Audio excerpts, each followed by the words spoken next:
नमस्कार.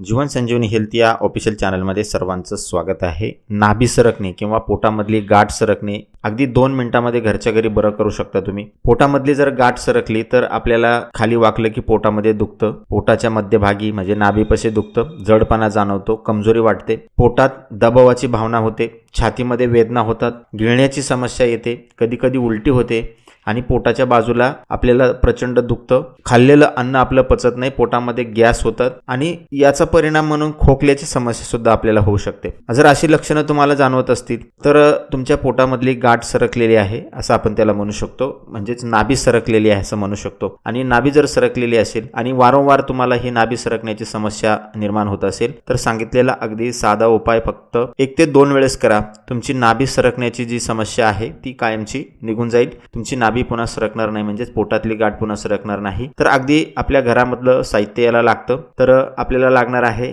एक कणिक. आपल्याला आपल्या गव्हाचं जे पीठ असतं ते मळून घ्यायचं आहे, छोटंसं त्याला दिव्यासारखं असं खोलगट भाग बनवायचा आहे. आणि दुसरी गोष्ट आपल्याला याच्यासाठी लागणार आहे कापूर. कापराची अगदी 1 किंवा अर्धी ओळी जरी आपण घेतली तरी आपल्याला ती पुरेशी होते. कापूर अगदी थोडासा आपल्याला घ्यायचा आहे आणि हा जो कणकेचा भाग आपण बनवलेला आहे तो आपल्याला नाभीवर ठेवायचा आहे, म्हणजेच बेंबीवर ठेवायचा आहे बरोबर. आणि तो जो कापूर त्याच्यामध्ये ठेवलेला आहे तो आपल्याला पेटवायचा आहे. त्याच्यानंतर आपल्याला त्याच्यावर ठेवण्यासाठी आपल्याला लागणार आहे एक तांब्या किंवा लोटा ज्याला म्हणतो आपण, तो असा पाहिजे. तो कुठलाही असला तरी चालेल, फक्त त्याचे जे धार आहे ती मऊ पाहिजे, म्हणजे पोटाला टोचायला नको. अशा पद्धतीनं जाड कडा असणारा लोटा किंवा तांब्या आपल्याला घ्यायचा आहे आणि त्याच्यावर आपल्याला तो ठेवायचा आहे. याने काय होतं, तुमच्या पोटामधून सर्व भागावर एक सारख्या रीतीनं ओढा निर्माण होतो, म्हणजे ओढलं जातं नाभीकडे, प्रत्येक भागामधून ओढलं जातं आणि त्यामुळं तुमची जी गाठ सरकण्याची प्रवृत्ती आहे ती पूर्णपणे निघून जाते. जे आखडलेल्या शिरा आहेत त्या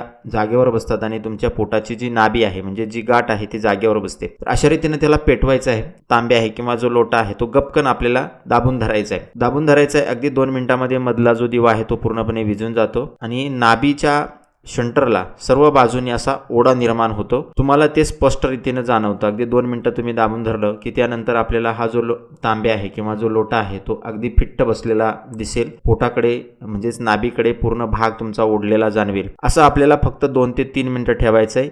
हे काढताना मात्र आपल्याला असं ओढायचं नाही, तर अगदी हळू रीतीने बाजूने आपल्याला त्याच्यामध्ये हवा जाऊ द्यायची आधी आणि त्यानंतर आपल्याला हळू काढून घ्यायचं आहे. एका बाजूला असं हे करून बोटाने त्याच्यामध्ये खाली आपल्या पोटाची कातडी दाबून आपल्याला ते हळू काढून घ्यायचं आहे. डायरेक्ट ओढायचं नाही. तुमची जर नाभी सतत सरकत असेल किंवा गाठ सतत सरकत असेल, पोटात सतत दुखत असेल तर फक्त 1 ते 2 दिवस आपल्याला करायचं. सकाळी उपाशी पोटी आपल्याला हे करायचे. तुमची नाभी सरकण्याची समस्या पूर्णपणे निघून जाईल. पोटाच्या पूर्णपणे समस्या निघून जातील. गॅसेस होणं किंवा ज्याला आपण ग्रामीण भागामध्ये नळ फुगणं म्हणतो, या सर्व समस्या तुमच्या पूर्णपणे निघून जातील. तर हा अत्यंत साधा, सहजरित्या करता येणारा उपाय तुम्ही अवश्य करून बघा. आणि अशाच नवनवीन उपयुक्त आयुर्वेदिक माहितीसाठी जीवन संजीवनी हेल्थ या ऑफिशियल चॅनलला लाईक आणि सबस्क्राईब करा. नोटिफिकेशनसाठी बेल आयकॉनवर क्लिक करा. धन्यवाद.